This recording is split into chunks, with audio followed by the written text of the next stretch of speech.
Minha primeira experiência com o paranormal foi, na verdade, uma série de experiências. Eu tinha 16 anos e minha família havia acabado de se mudar para uma nova casa. Eu amava a casa. Tinha meu próprio quarto, que escolhi sozinha, e não senti nenhuma hesitação enquanto desempacotava e decorava para me sentir mais em casa. Tudo estava ótimo, pelo menos na primeira semana. Depois da escola, eu chegava em casa com meu irmãozinho cerca de 1 hora antes da minha mãe. Um dia, fui a primeira a entrar na casa. Joguei minha mochila na mesa da cozinha e encontrei meu gato parado, congelado, olhando para uma porta na cozinha que dava para a nossa garagem. Falei com o meu gato. "O que você está fazendo?" Caminhei em direção a ele, mas antes que eu pudesse tocá-lo, um grito de mulher veio da garagem e meu gato correu para fora da sala. Eu o segui, levando meu irmãozinho comigo para fora e ligando para minha mãe. Meu irmão insistiu que não ouviu nada e minha mãe sugeriu que eu devia ter imaginado, mas eu sabia que era real. Quando minha mãe chegou em casa, verificamos a casa e não encontramos nada. Ela sugeriu que eu estava estressada e assistindo a muitos filmes de terror. Não me dei ao trabalho de argumentar mais. Percebi que não seria acreditada. Então peguei minha mochila e fui para o meu quarto no final do corredor. Fiquei parada na porta, congelada. A porta do meu armário estava aberta e pendurada em seu trilho, como se alguém tivesse tentado puxá-la para fora. E meu travesseiro estava de pé no meio do quarto, um travesseiro plano e frágil, que eu não conseguiria deixar em pé, mesmo que quisesse. Gritei pela minha mãe. "Alguém esteve no meu quarto", acusei. Ela voltou, com meu irmãozinho atrás dela. Apontei para o quarto, apenas para encontrar o travesseiro agora deitado plano, como deveria estar o tempo todo. "Você deve ter derrubado da cama quando acordou esta manhã", ela descartou, mas eu sabia que não. E mesmo que tivesse, como ele estava em pé daquele jeito? Brinquei com o travesseiro por vários minutos, tentando imitar a posição em que estava, mas não consegui. Não era possível. Fui para a cama naquela noite sem problemas. Embora eu achasse estranho o que havia acontecido mais cedo naquele dia, não perdi o sono por causa disso. Mas eu tinha o hábito de acordar várias vezes durante a noite. Então, como de costume, acordei por volta das 3 da manhã e fui ao banheiro. Quando voltei para a porta do meu quarto, congelei. A luz do banheiro brilhava apenas um pouco no meu quarto, tornando impossível não ver. Eu podia ver uma figura sentada na beira da minha cama. Não tinha feições, apenas a sombra de um homem grande. Inclinei-me para a frente, apertando os olhos, tentando ajustar minha visão à escuridão do meu quarto. Mas antes que eu pudesse me mover mais, a figura se levantou e correu em minha direção. Nunca gritei tão alto. Meus pés saíram debaixo de mim e caí no chão, minha mão acendendo a luz antes de eu perder o equilíbrio. Não havia nada lá. Minha mãe e meu irmão chegaram em um instante, querendo saber por que eu estava gritando e agora chorando no chão. Tentei explicar. "Você estava sonhando", minha mãe me disse. Eu estava acordada. Eu levantei. Tentei argumentar, mas ela balançou a cabeça. "Você deve ter sonhado", ela insistiu. "Volte para a cama." Não dormi bem naquela noite. O dia seguinte correu bem. Isso até eu estar de volta em casa depois da escola. Aquela casa de repente não parecia mais um lar para mim. E meu quarto não parecia meu. Eu sentia que estava invadindo o espaço de outra pessoa e me sentia culpada. Tentei fazer um tabuleiro de ouija de papelão e uma tampa de garrafa transparente. Eu estava desesperada para confirmar minhas próprias experiências. "Olá?", eu disse baixinho, esperando uma resposta. Nada. "Desculpe se nos mudamos para a sua casa. Serei uma boa colega de quarto. Sou muito limpa." Comecei a divagar, mas a tampa da garrafa nunca se moveu. Comecei a me sentir boba, olhando para o tabuleiro improvisado. Era apenas lixo. Empurrei-o para longe e subi na cama, envergonhada de acreditar que uma coisa dessas funcionaria. Naquela noite, ouvi algo chocalhando. Inicialmente pensei que fosse uma mariposa grande, batendo na minha janela. Acendi o abajur ao lado da cama e notei o tabuleiro no chão, só que a tampa da garrafa estava de pé. girando como uma moeda em círculos rápidos. Soltei um suspiro de descrença e a tampa caiu, novamente imóvel. Pulei da cama e peguei o tabuleiro, rasgando-o ao meio e jogando no lixo. Deixei meu abajur aceso por 1 hora antes de começar a sentir sono novamente. Relutantemente, apaguei o abajur e adormeci. Sempre dormia com uma venda nos olhos, irritada pelo menor sinal de luz. Então, quando acordei de novo, sentindo o ar frio do meu ventilador, assumi que tinha chutado o cobertor durante o sono. Tateei a cama, tentando encontrá-lo para me cobrir novamente, mas sem sucesso. Levantei a venda e fiquei horrorizada ao ver meu cobertor erguido acima de mim. Devia ter uns 2 metros, pairando sobre meu corpo.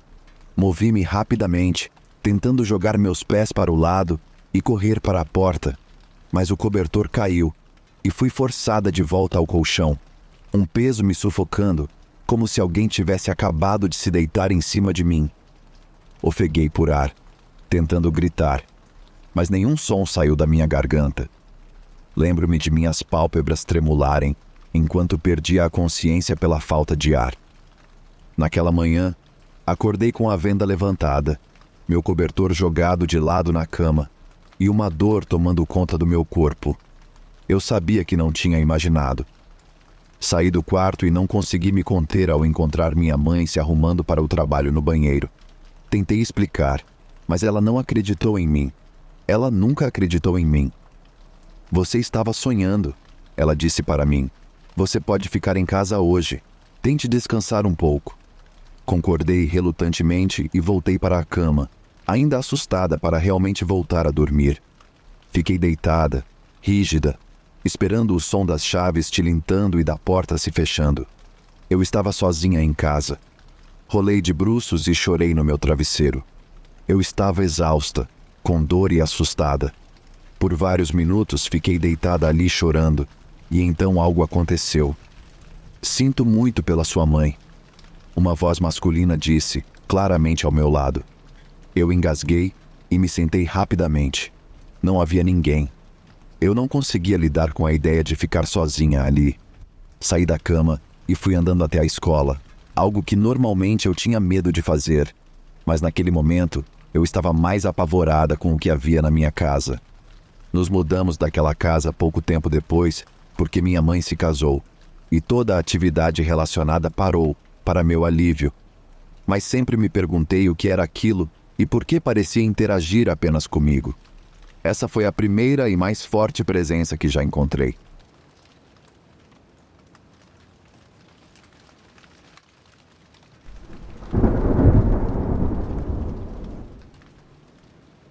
Já faz 3 meses desde que meu irmão, Jason, morreu em um acidente de carro.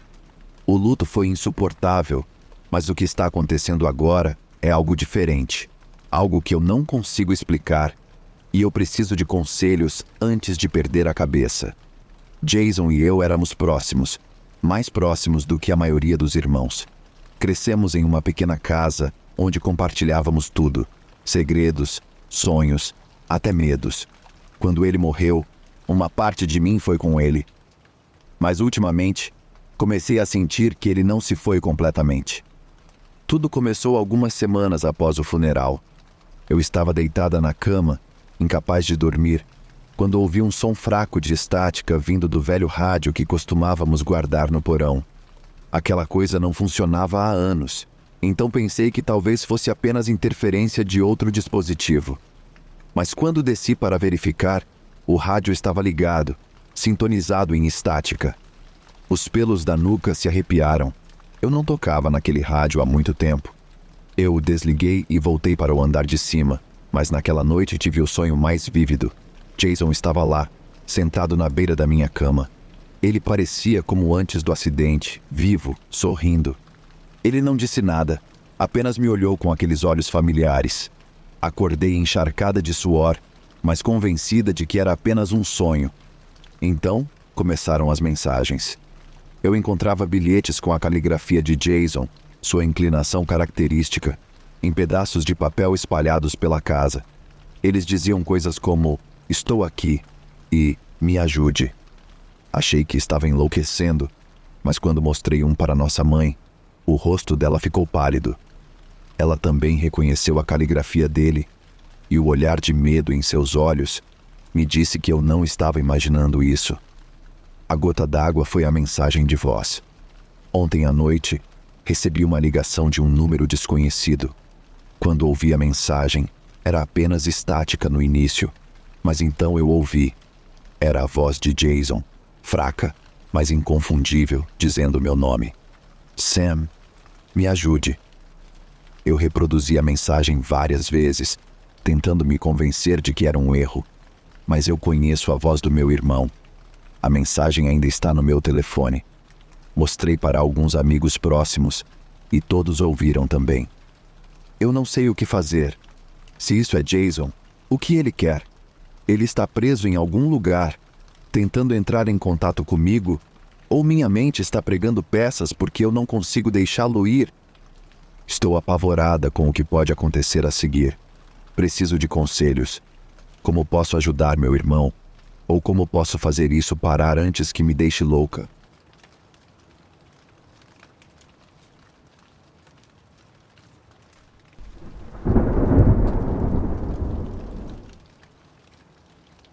Meu irmão e eu estávamos em um celeiro após o anoitecer.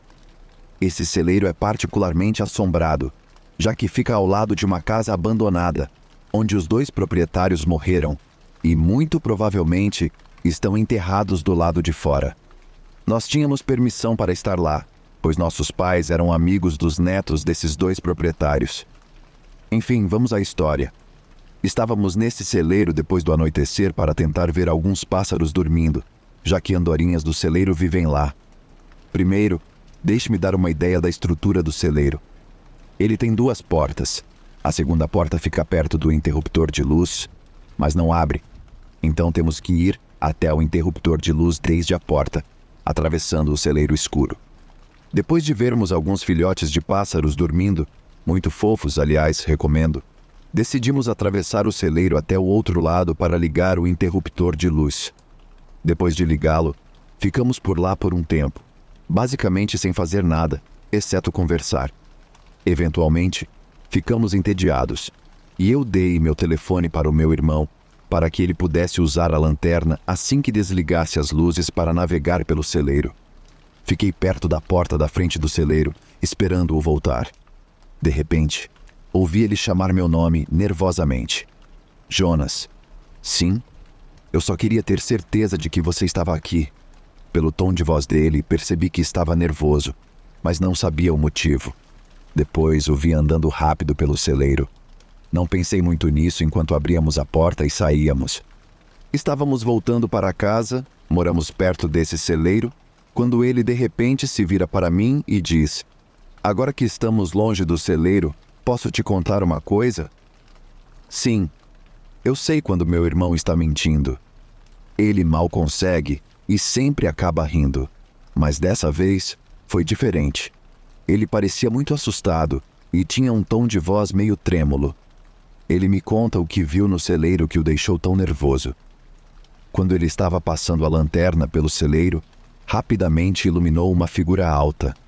Ele disse que tinha 2,10 metros de altura, estava imponente sobre ele e tinha um rosto horrível, sem vida. Ele disse que tinha olhos, mas sem boca. Quando ele rapidamente iluminou o mesmo lugar de novo, não havia nada lá.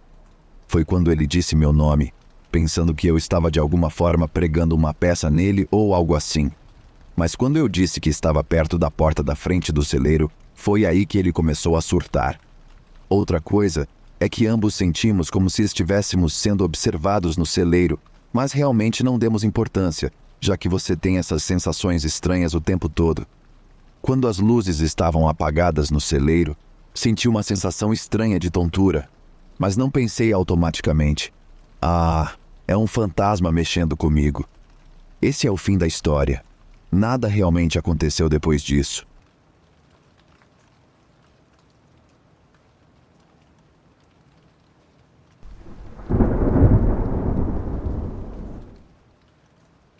Eu não sei exatamente como começar. mas esta será uma coleção de experiências paranormais que tive ao longo dos 31 anos da minha vida, desde os primeiros anos, 1993, até fevereiro de 2024. Algumas linhas do tempo podem estar um pouco confusas, mas os eventos são verdadeiros. Vou começar pela infância e seguir até os dias atuais através da escrita. Cresci em uma casa com meus pais e uma irmã, em uma casa térrea relativamente nova, sem histórico paranormal. Minha irmã é quase 2 anos mais nova que eu. Ao nascer, minha irmã e eu fomos batizados e crescemos em uma família católica. Nossos pais não eram muito religiosos, mas nossos avós eram do tipo católico tradicional. Quando éramos muito pequenos, nossos pais nos contavam histórias, como, por exemplo, que meu quarto era o mais frio da casa, não importava o quê.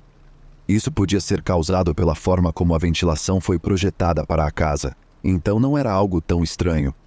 Outras coisas que eles contavam eram ouvir batidas altas do outro lado da casa quando estavam em casa, portas da despensa e gavetas de talheres abertas quando chegavam em casa e a máquina de lavar e secar ligando sozinhas. Eles não se lembram de nada disso acontecendo antes de mim, o primogênito, nascer. Pelo que eu sei, eles nunca venderam minha alma para nenhum demônio, porque com certeza nunca tivemos muita sorte ou dinheiro. Quanto a essa atividade, eu realmente não me lembro de nada disso acontecendo. E sinto que, se lembrasse, não entenderia a magnitude de tudo.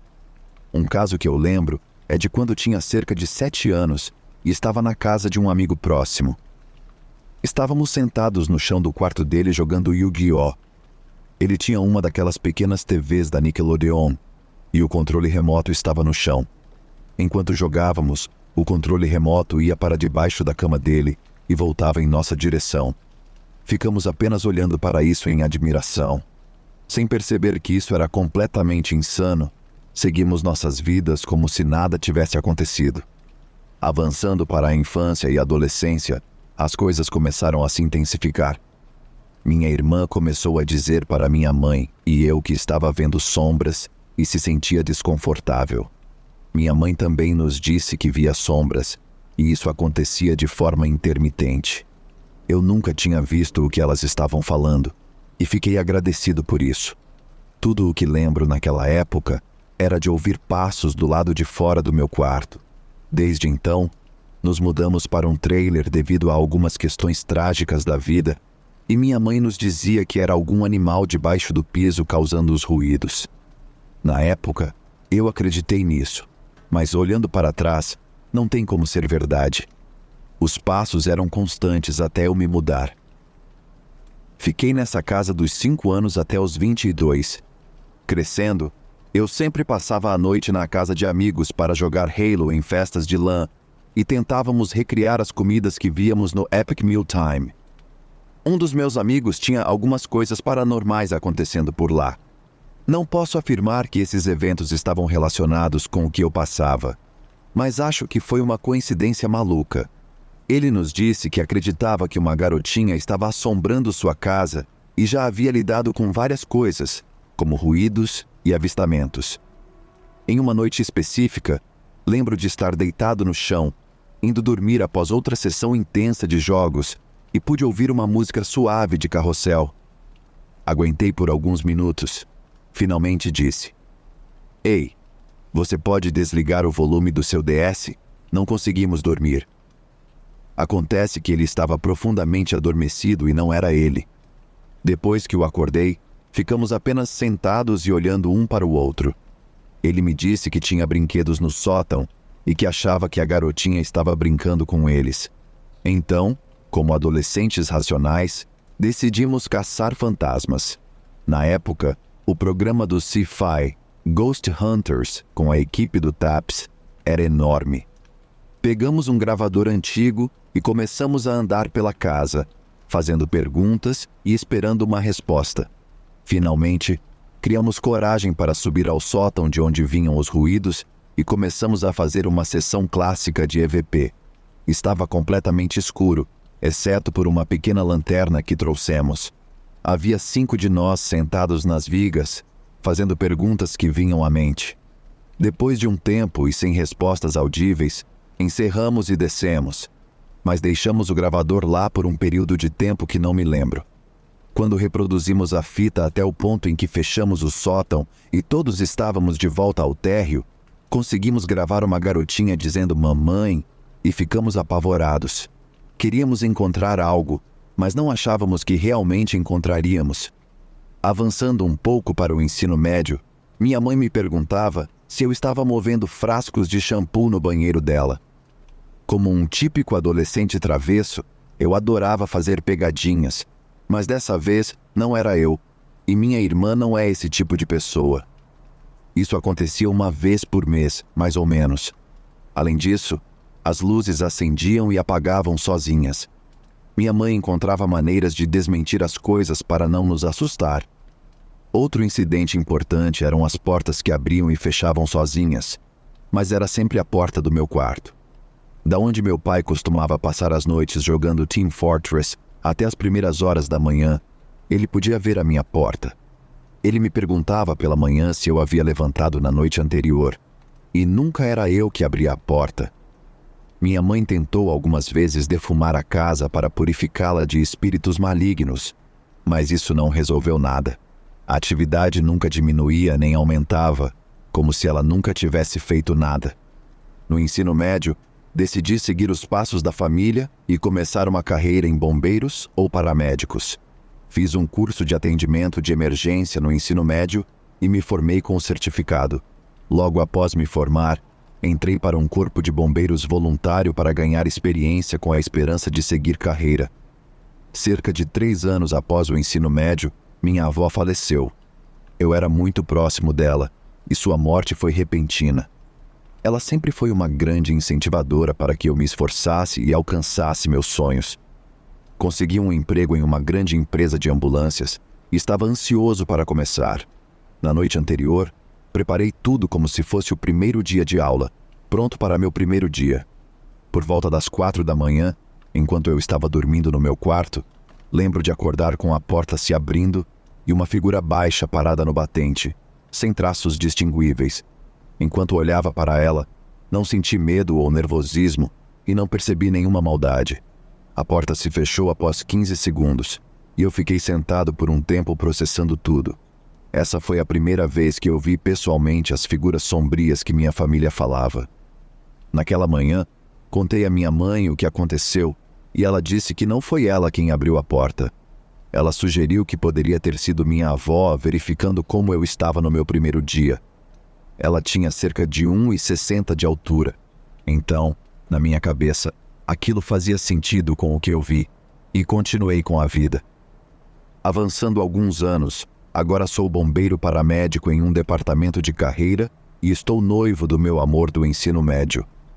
Acabamos de conseguir nosso próprio apartamento em uma cidade vizinha e temos nosso primeiro cachorro, um Dachshund chamado Rocky. Minha noiva estava ciente de algumas das coisas que aconteceram comigo e com minha família ao longo dos anos, mas não tínhamos ideia de que as coisas continuariam depois que eu saísse de casa. Nossas vidas neste apartamento consistiam em mim trabalhando na minha rotação de 24 horas de trabalho com 48 horas de folga, que é um cronograma padrão de bombeiro, e Érica estudando para se tornar uma higienista dental. Foi neste apartamento que comecei a conectar alguns pontos e pensar que talvez não fosse apenas a casa que tivesse problemas de assombração. Pequenas coisas aconteciam aqui, mas nunca quando minha noiva estava em casa. O apartamento tinha 80 metros quadrados, então se houvesse algum ruído, eu definitivamente ouviria. As coisas que eu experimentava aqui eram luzes acendendo e apagando, mas nunca na sala em que eu estava. Por exemplo, a luz do banheiro se acendia enquanto eu estava na cozinha. O vaso sanitário dava descarga sozinho e tínhamos luzes de corda com sensor de movimento em nosso pequeno closet no quarto que se acendiam no meio da noite. Eu me sentia como se alguém estivesse comigo, mas nunca senti que era algo prejudicial, apenas como se eu estivesse em uma sala cheia, por assim dizer. Lembro-me de ouvir sussurros femininos, mas geralmente atribuía isso ao fato de morar em um apartamento, mesmo que a maior parte do lugar estivesse vazia durante o dia, com meus vizinhos trabalhando. Durante esse tempo, comecei a ter chamadas muito traumáticas no trabalho, sendo o maior evento uma colisão de frente envolvendo 2 bebês, matando um deles na cena e a mãe mais tarde no hospital. Eu estava fora por algumas semanas, mentalmente esgotado. Mesmo antes disso, tive outra chamada horrível que, por coincidência, também envolvia uma criança. Esses eventos me levaram a pensar se a energia negativa que carrego poderia estar alimentando essas experiências. Naquela época, fui colocado em uma unidade com um amigo próximo e decidi desabafar com ele. Para minha surpresa, ele passou por eventos semelhantes. Era comum em nosso trabalho lidar com coisas assim, especialmente porque muitas de nossas estações estavam localizadas em cemitérios ou em locais onde ocorreram desastres naturais. Algumas de nossas conversas me ajudaram a entender o que estava acontecendo, mas a verdade é que eu nunca soube realmente. Isso nos leva aonde estou agora. Recentemente, a experiência que estou prestes a compartilhar me assustou mais do que nunca, e é o que me levou a escrever isso. Há cerca de um mês, minha noiva e eu nos mudamos para uma casa de 4 quartos em um bairro relativamente novo, que antes era uma floresta. Estamos casados há 3 anos e temos 2 cães. Nos primeiros dias após a mudança, as coisas estavam normais, mas logo após a primeira semana, começou a acontecer novamente. Por volta das 2 da manhã, uma semana depois de nos mudarmos, acordei com o som de sussurros de uma mulher. No entanto, isso era diferente do que eu tinha experimentado no passado. Parecia que a voz estava sussurrando bem no meu ouvido. Não consegui entender o que estava sendo dito, mas consegui ouvir a voz repetindo a mesma coisa 3 vezes. Fiquei em choque. Meus 2 cães também acordaram e estavam olhando para mim como se tivessem ouvido algo. Movendo-me devagar, consegui olhar em volta e ver uma sombra preta parada na porta do quarto. Ela parecia estar olhando para mim, mas não se mexeu. Eu estava muito assustado para dizer ou fazer qualquer coisa. Depois de alguns minutos, que pareceram uma eternidade, a sombra se moveu para fora do quarto e desapareceu. Desde então, acordei quase todas as noites por volta da mesma hora, sempre com a sensação de que alguém está me observando. As luzes da casa também têm piscado esporadicamente e tenho ouvido batidas na porta do quarto, mas quando vou verificar, não há ninguém lá. Minha noiva ainda não experimentou nada e não quero assustá-la, então não contei a ela sobre isso. Estou escrevendo isso na esperança de que colocar esses eventos em palavras possa me ajudar a processar o que está acontecendo. Desde a infância, parece que sempre houve algo me seguindo, e eu só quero descobrir o que é e como posso fazê-lo parar. Eu realmente não sei o que fazer a seguir, mas espero que compartilhar minha história possa trazer algum alívio, ou talvez até mesmo respostas.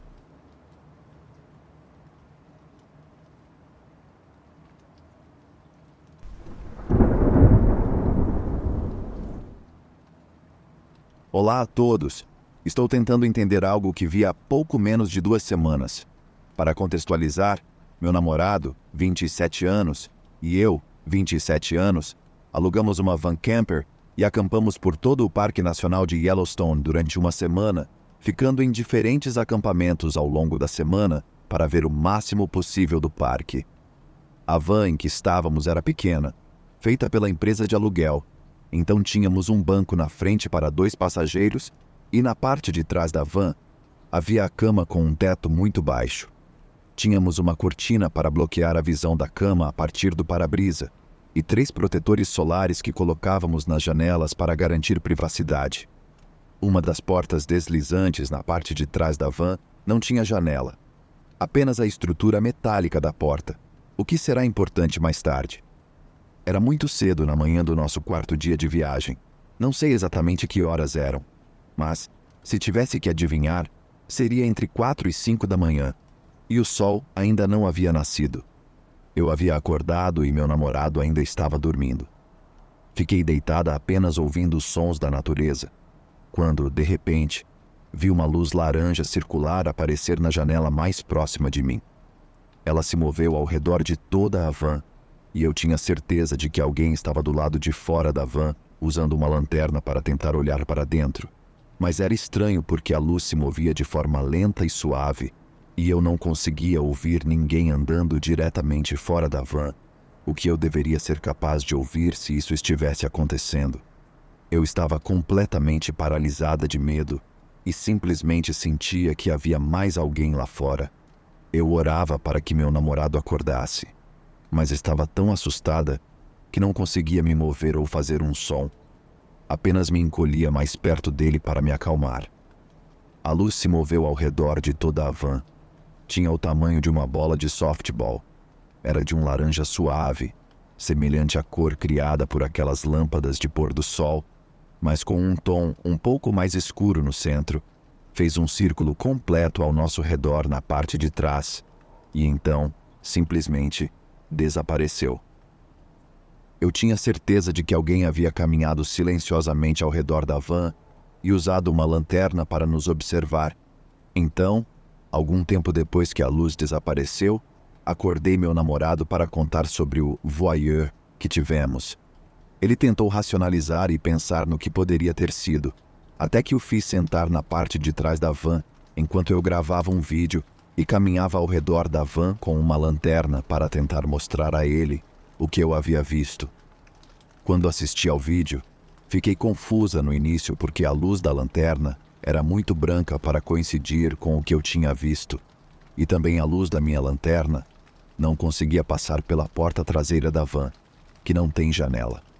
A luz que vi dentro da van não oscilou quando passou por essa porta sem janela. Não mudou de opacidade ou brilho enquanto se movia. Permaneceu com a mesma tonalidade e brilho o tempo todo que a vi. Agora tenho certeza de que o que quer que fosse estava dentro da van comigo, e não consigo entender isso. Nenhum de nós estava com os celulares à mão. Todas as janelas estavam cobertas, e as cortinas estavam completamente fechadas. Eu não tenho nenhuma explicação para o que era. Tive muitas experiências paranormais na minha vida, desde fantasmas até poltergeists, clarividência, etc. Esse não é um campo novo para mim. O que é novo para mim são os orbes. A única coisa que consigo pensar para descrever o que vi é um orbe. Tenho muito pouco conhecimento sobre orbes. Pelo que entendo, pensei que eram coisas falsas que as pessoas usavam para alegar serem fantasmas em fotos, onde na verdade eram apenas reflexos de lente. Mas eu não estava tirando uma foto. Eu vi isso com meus próprios olhos. Nas minhas buscas por respostas até agora, não encontrei muita coisa.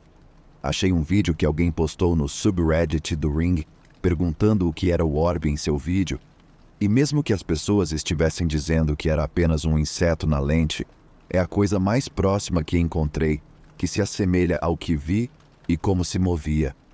Gostaria de poder linkar o vídeo para ajudar a dar uma ideia do que vi, mas, literalmente, quando vi aquele vídeo, me fez sentar, por causa de como parecia semelhante. O que vi se moveu de forma nivelada, meio que mantendo a mesma altura o tempo todo, não se movendo para frente e para trás ou para cima e para baixo. Moveu-se de forma muito suave ao nosso redor, quase nos circulando na cama. Eu só quero saber o que isso significa.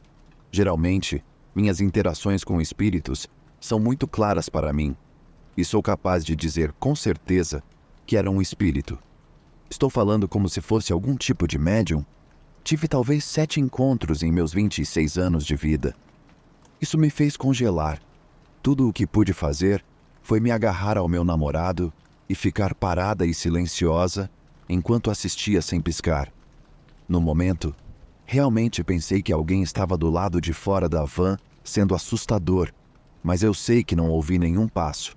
E se realmente houvesse alguém caminhando ao redor da van, teríamos definitivamente ouvido os galhos e pedras e cascalhos se deslocando sob seus passos.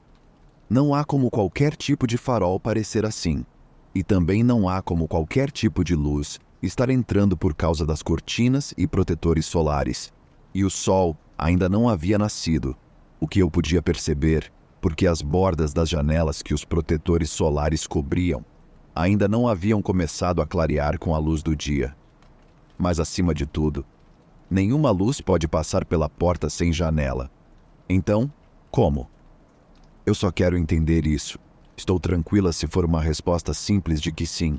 Era um orbe, mas não tenho ideia do tipo de mensagem que isso pode significar ou se há algum tipo de mensagem que deve vir com eles. Por favor, ajudem-me a entender.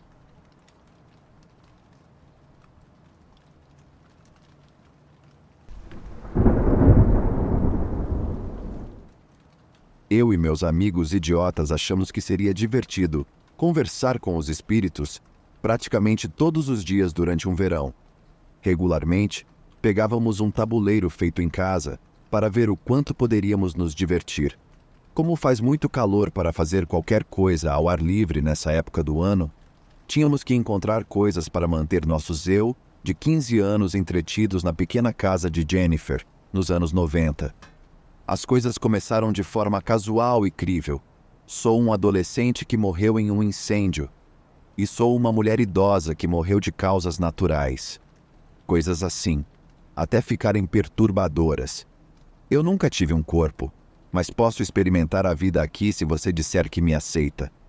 Para esses casos, sempre tirávamos as mãos e exigíamos um novo espírito. Depois de, essencialmente, fazer um teste com eles, o grupo e eu conseguimos escolher uma entidade bastante gentil que se chamava Alex Duke.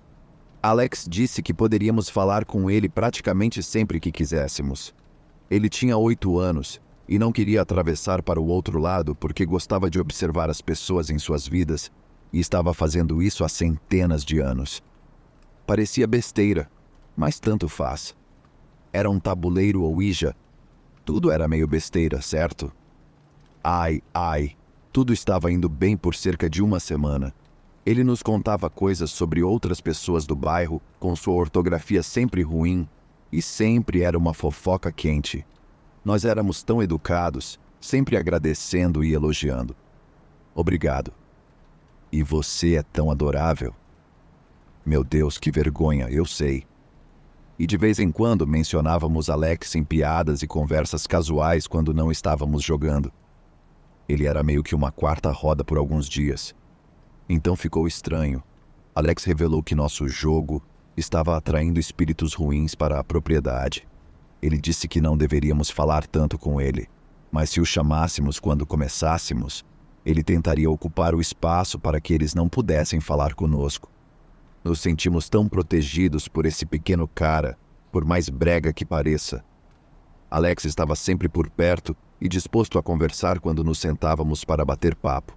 No entanto, logo começamos a notar que o tabuleiro estava ficando mais rápido e mais forte. Nossos braços pareciam ser puxados de um lado para o outro, e as letras eram alcançadas com uma precisão incrivelmente hábil. Cada vez mais, acabávamos guardando o tabuleiro porque a vibração começava a ficar super sombria na sala. É nojento dizer, mas o aspecto gentil que gostávamos desse espírito foi substituído por uma linguagem não só melhor escrita, mas sexual e maldosa. E mesmo que guardássemos o tabuleiro quando as coisas ficavam estranhas, voltávamos a usá-lo mais tarde naquela noite ou no dia seguinte. Era uma compulsão. Uma noite, a irmã mais velha de Jennifer apareceu para visitar a mãe, mas decidiu ficar conosco por um tempo. Foi literalmente a primeira vez que ela fez isso. E parecia muito legal ter alguém que era popular no colégio passando o tempo com a gente. Quando ela entrou no quarto de Jennifer e viu o tabuleiro Ouija, ficou instantaneamente interessada. Mostramos o que costumávamos fazer e ela estava cética no início. Ela disse: "Vou sair no corredor e levantar alguns dedos. Vamos ver se o tabuleiro Ouija consegue adivinhar." Então ela fez isso. E um por um, o tabuleiro acertou. Você podia ver o sorriso desaparecer do rosto dela e dar lugar a algo semelhante ao medo. Você podia ver o medo se transformar em uma curiosidade desesperada. Ela se sentou e jogou conosco, descobrindo fofocas sobre o divórcio dos pais que nem pensamos em perguntar. Não demorou muito para que as coisas sexuais e maldosas fossem intensificadas. Ela nos olhava com uma expressão que também sentia a mudança no ar. Quando fizemos nosso ritual habitual de tirar as mãos e encerrar o jogo, ela protestou. Ela achou que essa era a parte em que as coisas realmente ficavam interessantes. E o que o tabuleiro sugeriu que fizéssemos não 5 minutos, depois de decidirmos que ela poderia estar certa? Sugeriu que fizéssemos uma sessão espírita. Adivinhem quem aceitou porque a irmã mais velha ficou super animada com a ideia? Então fizemos. O tabuleiro nos disse para formar um círculo e dar as mãos, e então chamar um espírito para aparecer. Lembre-se, o Ouija não estava soletrando as coisas de forma clara. Seria algo como: dê mãos, convide, e isso é a boa ortografia. De qualquer forma, fizemos como instruído. Nada aconteceu no começo, apesar da insistência da irmã mais velha de que, se você está aqui, nos mostre um sinal, repetidamente. Ainda assim, nossos olhos grandes e redondos olhavam uns para os outros. Eu não sabia se estávamos esperando que algo acontecesse ou se estávamos esperando que alguém interrompesse. Ninguém queria ser o nerd da vez. Se jogássemos nossas cartas direito, poderíamos até andar com o grupo dela enquanto eles fumavam cigarros entre as aulas, parecendo lindos e descolados. Se você está aqui, faça algo, ela comandou. Um recorte de jornal preso no espelho da minha amiga tremulou, e todos nós pulamos. Mas ela confirmou que era o ventilador de teto e disse que isso acontecia periodicamente. Ufa! Talvez tenha passado mais 1 minuto da irmã mais velha fazendo exigências, e eu estava certa de que alguém iria falar e romper o círculo. Mas a irmã mais velha soltou. Se você está aqui, eu te dou permissão para se mostrar. Nem um momento depois de ela pronunciar essas palavras, ela saltou do chão e começou a gritar enquanto arrancava a camisa. Sai de cima de mim! Ela gritava, e Jennifer imediatamente se levantou e puxou o cordão para acender a luz. A irmã mais velha se jogou de costas contra a parede, como se estivesse esmagando algo invisível que estava nela. Lembro de um único fio de saliva pendurado em sua boca enquanto ela ficava ali por um momento. Foi muito estranho ver uma pessoa legal parecendo decididamente não legal, mas enfim. Foi aterrorizante. Ela girou e gritou: "O que é isso?" Repetidamente. E logo abaixo da alça do sutiã dela, havia 3 arranhões, em alguns lugares profundos o suficiente para sair um pouco de sangue. Instintivamente, nos juntamos ao redor dela, formando um escudo protetor, mas não fazíamos a menor ideia do que fazer, exceto mover esse escudo para baixo, até a sala de estar, onde a mãe dela estava assistindo TV. Ela saltou e deu uma olhada nas costas da irmã mais velha enquanto explicávamos freneticamente. Aquilo dizia Alex. Em arranhados e sangue, lia-se Alex. A mãe dela nos fez queimar o tabuleiro. Ela continuava dizendo: "Eu disse para vocês não mexerem com isso. Eu disse." E de forma rara, Jennifer não disse uma palavra em protesto. Ela só pediu conselhos sobre a melhor maneira de queimá-lo. Estranha experiência de união, estar no quintal à noite e ver a mãe dela, geralmente bastante soturna e retraída naqueles dias, colocar um braço em volta da irmã mais velha e usar o outro para continuamente encharcar o tabuleiro condenado com fluido de isqueiro. Eu nunca consegui ficar com as crianças legais lá fora. Se algo mudou, foi que ela fingia ainda mais que não nos via.